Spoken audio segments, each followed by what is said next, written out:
Exactly. Let's take a look at the Premier League on the weekend. It was a crazy weekend, highlighted by some big results. Liverpool taking care of business against Aston Villa to stay top of the table. Brighton with a big come from behind victory over Man City, losing their fourth in a row, second Premier League match, and fourth in three different competitions, which is kind of crazy in itself to think that they lost. And then, of course, you have Newcastle come from behind victory against Forest, Ipswich beating Tottenham at home, United ending the Van Nistelrooy era with a victory. And of course, the match of the weekend on paper turned out to be, in my opinion, kind of a dreb 1-1 draw between Arsenal and Chelsea. So let's start with Arsenal and Chelsea. I'm not going to ask you to serve up Timucin's blame pie. I got a feeling we might serve a little bit of that during the 300th episode. So, in this instance, though, who was that point more important for, Chelsea or Arsenal? I think Chelsea will be happy with what they got out of that. I don't see how Arsenal is happy. The only thing Arsenal fans are, I think, happy about is seeing Odegaard back out there at his best and everybody is back, kind of a thing. So hopefully they can stop crying about like injuries. But I think, at points now, I mean, you're 9 points behind, and I realize they're a bit more established and everything like that. But I know I'm speaking for myself. If the situation was reversed, we were kind of like chatting about this morning. If Arsenal was 9 points ahead of us, I would go back to plan B and say, hey, new manager, let's get the top four. I would not still hold a lot of hope. I think what they got going for Arsenal is everybody's back. They did play the second half. I mean, if somebody deserved the win a bit more, you could say Arsenal, but at the end of the day, it's 1-1. But I think what they can do is look at this next group of games and say, hey, we can go on a run over here, especially in the Premier League, and win 5-6 in a row, and then hope that Liverpool and City, mainly Liverpool, loses points, especially if we're going to play City and stuff like that as well. The catch with that is, if we learned anything over the last 3-4 weeks, anybody who was saying, oh, Liverpool's schedule was so easy in the beginning went and lost points to those easy teams. This is still the Premier League, especially when you go away. There is really no easy fixtures. So can Arsenal go on like a City-like run of, 14, 16 wins? I just don't see it, and I feel like that's what it will take. But I noticed that Arsenal fans are a bit more optimistic than they were last week somehow, even though the point difference got like more, mainly because they saw everybody healthy and they liked how Arsenal played after playing 2-3 games back to back, including in Europe, where they were like really poor. Really poor, really, really poor in Europe. That's, I would agree with completely. I think you're spot on about Odegaard being back and that changing their temperament, because I think they know that when Odegaard's on the pitch, tempo never drops off. Yeah. And I think that's the thing they missed the most when he was gone. I forget who it was. Maybe it was the Anfield Rap. One of the post matches, they made a comment about how like they actually think that Arsenal probably goes on to win the match against Liverpool, the 2-2 draw, even after succumbing multiple leads, if Odegaard's still on the pitch, if he's playing that day, because he's pushing them to keep going and he's the captain. And they almost were like, all right, they pegged us back twice. Let's make sure we don't lose this. Yep. And I get that.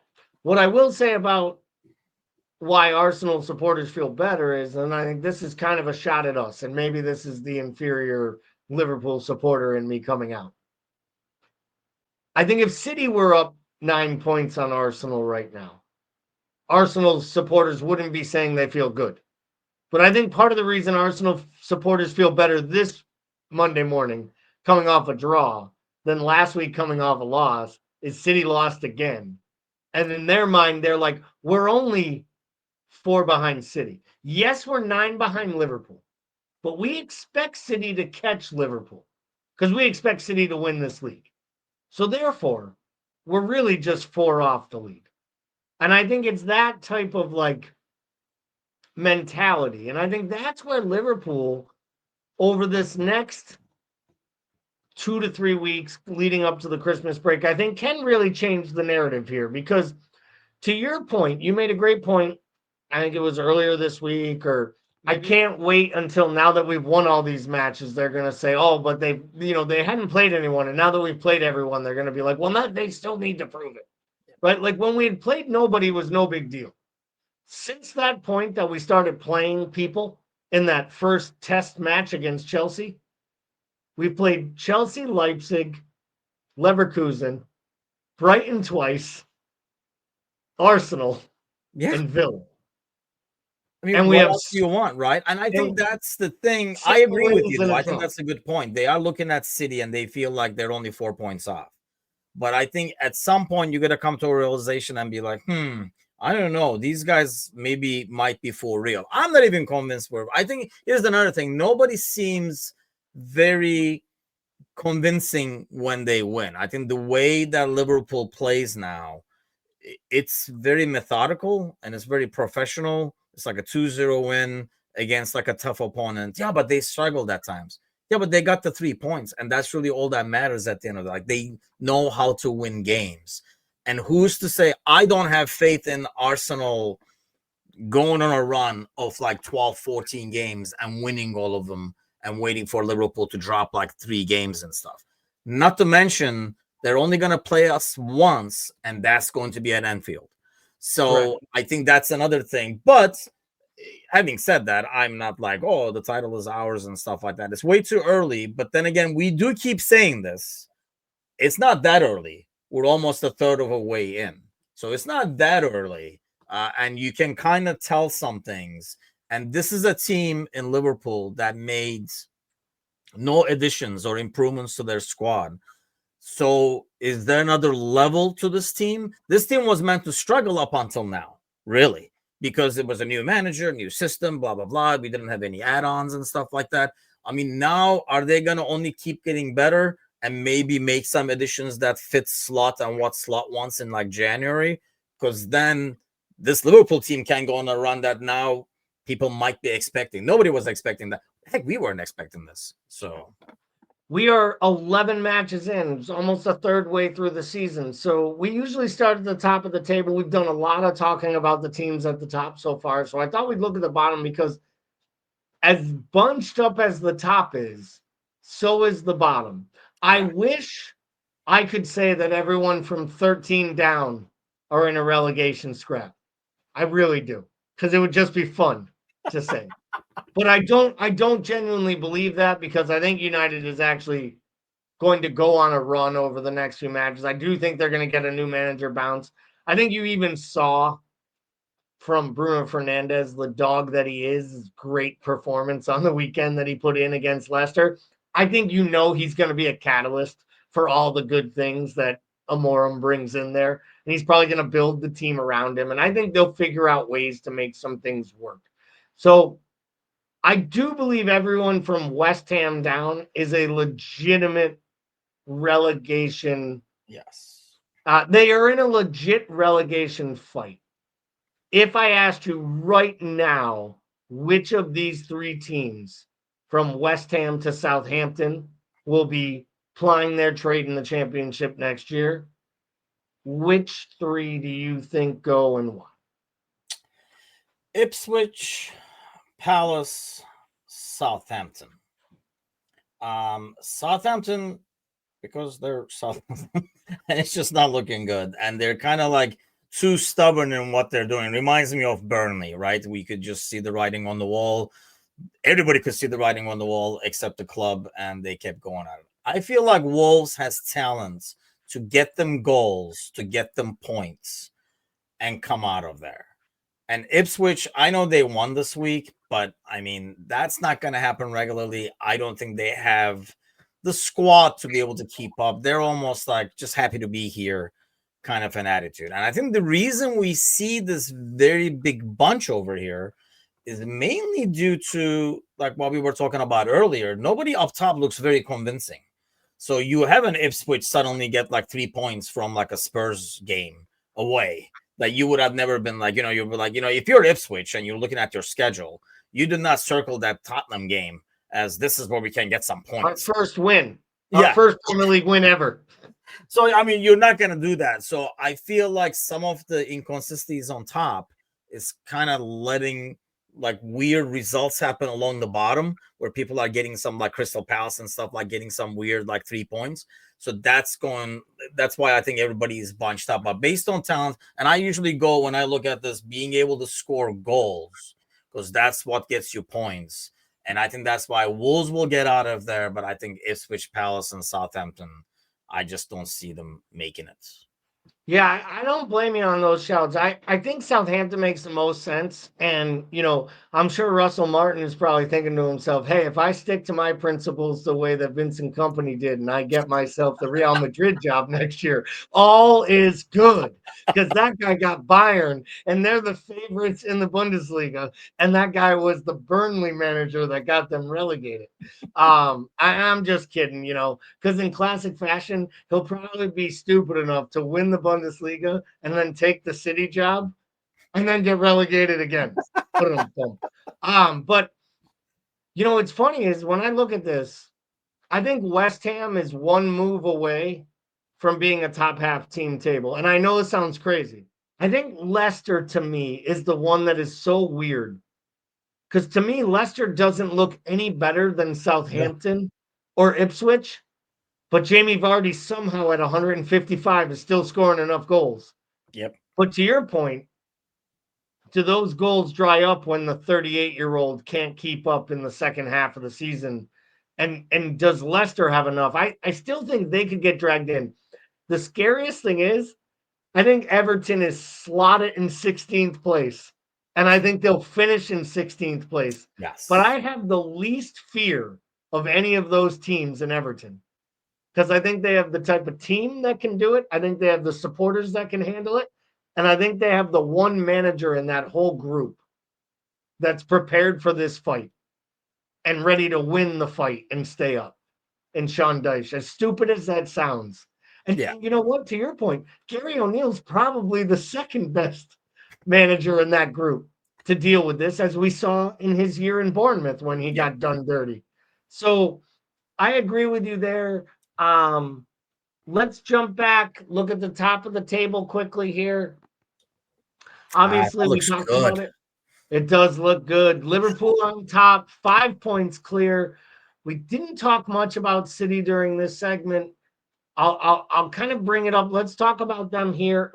When we talk about here with City, what is it with them right now? Do you think it's the injuries? Do you think it is the squad?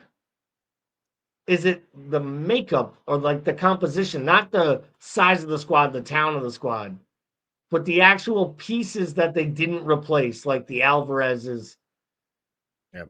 the Mahrez. We've talked about these players in the past. Like they let players go and we always commended them for that. Yep. But they always seem to replace them with someone a year earlier than they needed to. And I feel like right now they're a player or two short in two or three key positions. Or am I just being too critical or too excited about that 5 point lead? Honestly, they're just missing Rodri. I mean, I think if Rodri is there, we're not having the same conversation. I mean, they might not be, the old City. I don't think they were since the beginning of even when Rodri was there, but they still find ways to win games, and you would think they would be definitely in the mix. And I don't consider them out of the mix. Don't get me wrong, but I think that's when you talk injuries, it's like one guy being out. I mean, look at what happened to Arsenal when Odegaard was out. Look at what can happen to Liverpool if, like, God forbid, Mo or Van Dijk or somebody was out. So, like, one injury, yes, it's only one person, but it affects a lot. And I think, he was the one that kind of kept everything together. There's still a lot of talent on that squad, but, it's just not the same. More importantly, I think what has happened, and this is kind of like probably the biggest thing, the biggest issue for City is they don't have. When I looked at that game and City was up, because I was driving and I was occasionally checking the score, they were up, and I was like, damn, they got out. I didn't think they turned it around. In the past, once they took the lead, it was pretty much a done deal, right? Now I think even when they do take the leads, they have given up leads and they have gotten like they're letting goals in that they did not do as much as before, or even if they did, they had 5 already, so it didn't matter. I think what happens now is once you open that door to teams, it's very hard to close that door back. It's almost like, being undefeated at home. You win like 15 in a row, everybody comes there shaking. Once you lose a couple, that shaking gets a bit less because that aura is not there. I think that's one of the biggest things. They're lucky. I think this international break came at a perfect time for them. I was hoping there would be a couple of more fixtures to go in because it will be interesting to see how they bounce back, and they have a huge game when they come to Anfield. I think before, a draw there would not have been a terrible result, similar to what we said when we went to Emirates, and not a terrible result. But now I think that has changed, and they kind of have to play to get 3 points. Which is, I mean, plays right into our hands in the way Yes. that we play these days. If teams are going to come out at us, it just gives us such an advantage.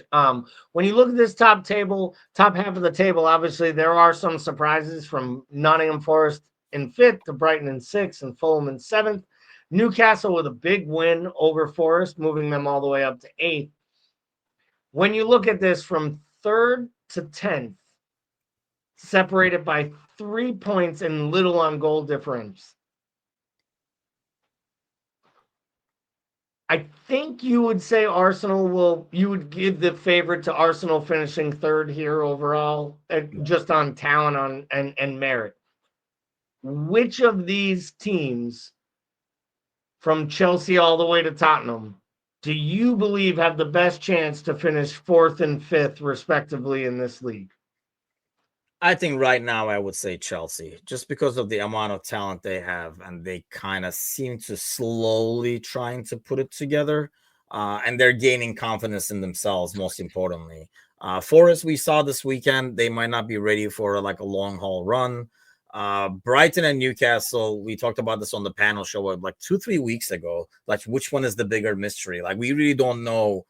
Like, are they good? Are they bad? Because you kind of see glimpses of both from both of them. And Fulham obviously is like just shocking to be in there. And Villa is not going to be able to keep up with. They just don't have the depth and the experience to keep up with Champions League and the Premier League at the same time. I think that's what they're running into. So I feel like this pretty much stays the way it is, but Arsenal above Chelsea is my guess.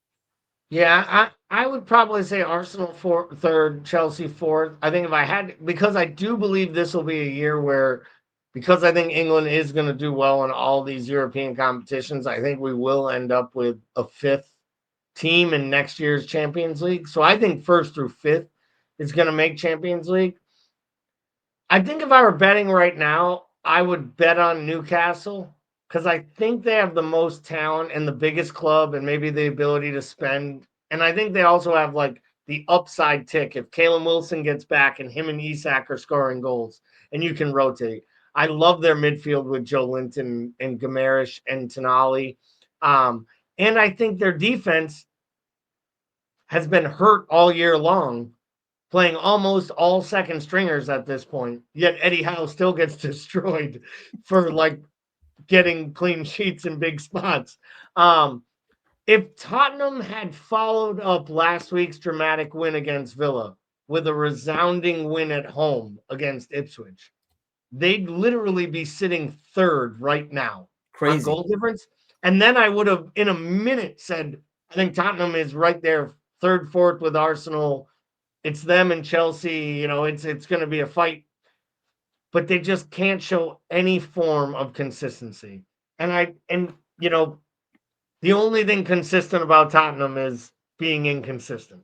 Yes. I think And that I high think that line, they're is, due for games like this. Like, these games are going to happen to them. The Ipswich like games, it's going to be like Wolves like 4 weeks from now, just because, I mean, we've been there, done that. That high line is like really risky. So unless you're scoring in bunches, you're going to drop points.